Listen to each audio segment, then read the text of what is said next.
Hello, my name is Evan Perkins, and I'm the Assistant Director here at Gallery KFS. Today I'm speaking with Azita Moradkhani about her work in her current exhibition titled The Creator. Azita Moradkhani was born in Tehran, where she was exposed to Persian art and culture, as well as recent Iranian politics. This double exposure has increased her sensitivity to the dynamics of vulnerability and violence that she explores in her art-making process. Azita writes, "My series of colored pencil drawings of intimate lingerie, negligées, and corsets explores connected narratives of pain and pleasure through repeated abstract patterns and images based on photojournalism, art photography, and iconography. I use an aesthetic of pleasure to attract the viewer's attention, yet upon closer inspection, disruptive iconography becomes apparent, narrating inherited histories of nation and belief." Azita received her BFA from Tehran University of Art in 2009, and both her MA in art education and her MFA in drawing, painting, and sculpture from Boston's School of the Museum of Fine Arts at Tufts University in 2013 and 2015. Azita, thanks for taking the time to speak with me today. Of course, my pleasure. Thank you. I'm interested in the way that you use the aesthetics of pleasure and delicacy in a subversive manner throughout your work. The subjects you portray, as well as the use of highly detailed colored pencil drawings, lure the viewer to grant them access to themes in your work surrounding the female body and social norms that are placed upon them. Could you expand on this relationship for a little bit? How do you balance the beauty in these works with the disruptive iconography and narratives you also provide? Yes, of course. I think a big part of that, the details and the beauty in my work comes from my cultural background, being surrounded by Persian carpets and beautiful textile from childhood back home in Iran. So I think that delicacy has been transferred into my drawings as something that I carry with my personality and my life, and apparently in my art. But also, as you just mentioned briefly, growing up in Tehran, I was exposed to Iranian politics, and that double exposure to beauty and the violence somehow made this contrast in my life experience, and that I'm using that as a voice in my work and art making process. The beauty in my work is from a non-Western perspective as a woman, of course. And I use images incorporate with intimate apparel, bringing humor and surprise to reveal stories of shadowy images beneath the layers of color pencil, with the hope to leave a mark on the audience. At the beginning, these delicate abstract patterns of lingerie attract the viewer, and as they get closer, they explore the images from different resources, photojournalism, artistic photography, historical photography, in the drawings to talk about more disruptive narratives of inherited nation and belief, as you just mentioned.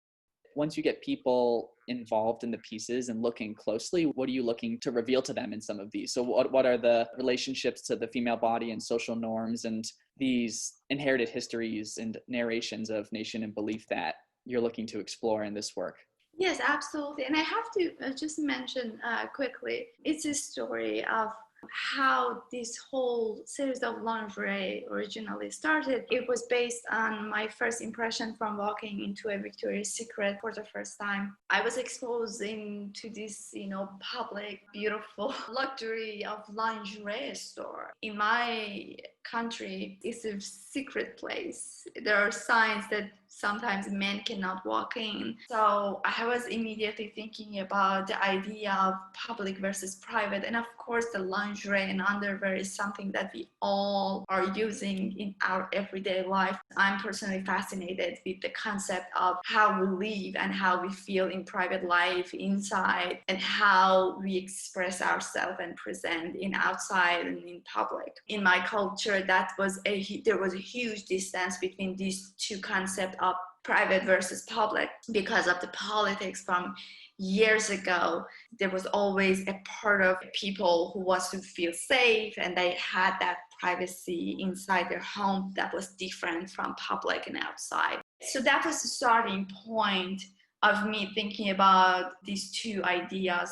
And then also, of course, I was thinking about pressure on females' body in so many countries, the oppression such as Iran, but also I was amazed by the pressure I could feel at the Victoria's Secret by looking at these models and the not necessarily a good quality of the product, and the focus on sexuality and pleasure rather than something comfortable and feeling confident for women. So the body image in Western cultures and countries also became another idea that encouraged me to have these lingeries and series of drawings that now is getting into negligee, night dress, and in a larger scale artwork. So I think the main idea for me is, again, is the paradox, is the contrast that in some ways I think is in the essence of this world. We have the pleasure and the pain. We experience both of them. And I personally want to appreciate and feel the joy more than the pain, the drama and tragic of life. So I think we have the power to decide which one we want to focus more. And in my work, I decided to have that like fun and like humor even sometimes, and the beauty and sexuality in it. And then when you get closer, sometimes there are images of very touching and sad stories. These are most recent work. I started with the 90% focus on female's body in my experience as a woman. But then as I grow in this series of drawings, I started feeling that there is a part of femininity and masculinity in all of us, regardless of the gender.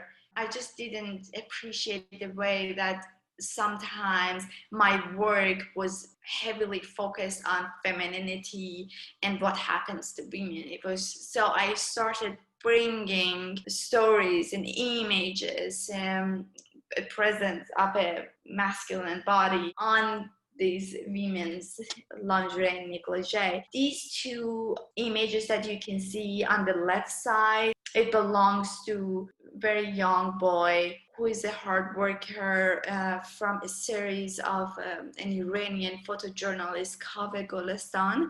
Just by looking at the photograph, I could feel the tiredness and pressure, extreme pressure on this young boy's body, that how he had to work so hard. It was in the book, this photograph, that it just followed up with the images of sex workers in Iran before the revolution in 1979. So I mixed these two together in the piece on the left side. And on the right side is the photograph of this belt. Is from a collection of an Iranian author and photographer, Peyman Houshmandzadeh, and it calls Belt. So it's a close-up of this Iranian male with their belt. And it was just so interesting for me because as a young girl, I remembered, you're just shorter, so you're like eye level with where the belt was. And I always remember my father or other men in my family, they were wearing this bold belt. And I know also there are stories that hopefully just in the past, I don't know what is happening now, but I know that men punish their children or even their wives with the belt. And I've heard the stories how painful it was. So again, it was like a mix of that feeling of being bold, the bold hands and roughness and the power by just holding your belt, but also on this women's night dress, which can be both feminine and masculine. It can be beautiful, but also maybe aggressive a little bit. You're pulling away from that duality of this or that, and you're exploring this area in the middle that is so important, aspects of clothing and people and personality that can be both male and female, both masculine and feminine, somewhere in the middle, where these ideas of gender and gender roles are thankfully being reconsidered and explored. And I think we're also breaking down the constraints of what is masculine and what is feminine. The way that you create these pieces is an exploration of that as well. In this image here, we can see how you also use sculpture in your work. Could you talk about the decisions that you make between using colored pencil and drawing, which is what a majority of your work is, but also you incorporate these sculptures? If you could walk me through how you make these decisions and how you came to work with sculpture and how you see it, how you see the relationship that it has with your drawings as well? Through the collaborative process of casting my own nude body, I exposed myself, I placed myself in a vulnerable situation purposely. I just wanted to stand out from what my culture was strongly attached to, the culture that I grew up with. And through this experience, I found myself in a place that was extremely vulnerable, but also powerful by seeing and experiencing two different worlds. The world that belonged to the belief and culture that I was strongly attached to, and I'm still am, and I'm still connected. And then the other world, which was absolutely disconnected from that system, and experience it, just the pure freedom of that. After making the mold of my body, I started making the cast, the positives out with the paper clay, which is a clay base of paper pulp. So I could draw on them after standing. They're so smooth. It was interesting while I was making the positive through the process, it was like it reminded me of what in holy books explain about the God creating the body of us and the body of human out of clay and blow his breath into this body. So here we are. And then I had this body cast which belonged to my body in front of me. I've tried other mediums, painting, etc., printing, but color pencil has been a very primary medium that I've been using over the last several years. I think one of the reasons is mainly the detail and the control that I can have. The image that you just pointed out on this body cast, which I have to say, this body cast took me a year and a half to be finished. It was one of those pieces that I finished half of it, which was mainly the lace, the bottom towards the left, the heart, and then up. It took me a year and a half to figure out what to do. And then the picture that you can see on the breast belonged to a photograph taken by Hengame Golestan, an Iranian photographer, during protests that Iranian women made after the Islamic Revolution in 1979 for their freedom of hijab. Because they thought that it's wrong to force every woman to wear hijab and they should have their own freedom to wear it or not. So this, in the image, if you can see the faces, is just a part of the photograph of these women protesting on the street. And then the branch of the tree, it was just a symbol of nurturing and the Mama Earth and how we breastfeeding the baby is women's. So it was like, but also the process of how painful it is, especially at the beginning, and how everything combined with the pain and pleasure. So the growing and how sometimes we go through lots of pain to learn a valuable lesson. So all of this is just in this piece that I would mention. One thing that I've learned more and more about hearing you talk and having the work up is how much your work is influenced by photography and how it includes photography as well. In this work, you include Iranian Qajar era photographs that you've been speaking about and mentioning photographers' names throughout this conversation. How did you come across this collection of photographs, and how did these images function in the time and place that they were made, and maybe how do they function now? How are you repurposing them in your work? The images are from a private collection of Iranian Qajar era historical photographs. Elmar Sabo, the president of Ars Libri in Boston, has generously given me the access to these photographs from his collection. And that's when I came across these images, and I was just stunned because if you see the original images, a brief explanation about these images, like as photography became more democratized and made its way into the Middle East, the medium was used by some to capture a culture taboo to be used for pleasure. If you look at the images, it's like brown, beautiful, brown eyes, brown hair women has been photographed of course with their new body, but the bizarre part was like these westernized items, like an angel wing on their back, and then a westernized background of a garden, European garden. And then still you see like the image in the center of this drawing, the image, you can see the whale. There's a black whale dropping from the knee of her body. So there's still a symbol of what women used to wear, especially at that time in Iran.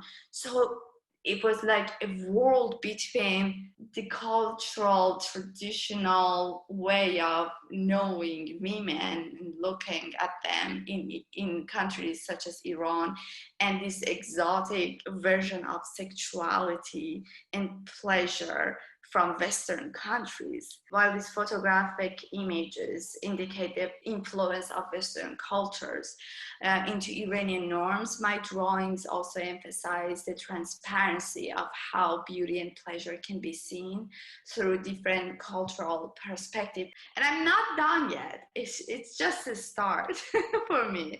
There's so much to search and dig in about these beautiful but somehow painful for me historical photographs. And I'm so thankful for being able to have access to these photographs through Elmar Sable. Are there any new pieces that you're working on, or are there any new ideas or directions that your work is taking right now? Yes, absolutely. During my last residency at the McCall Center for Arts and Innovation in North Carolina, I was starting this new project that I'm super excited, which is transferring my drawings onto the actual fabric of lingerie and negligee as a wearable art that can be presented at the galleries, museums, but also at the fashion show potentially, and fashion industry. So the start happened at this residency with their support, both, financially and with the equipments and connections. And I had a small runway show in April, last April, but all of them was stopped and canceled from the beginning because of COVID. And unfortunately, since it's an absolute new direction, new skills, equipments, experience, connection, it's just I'm trying to figure out how I can make it happen. That's definitely my next step that I cannot wait to make it happen.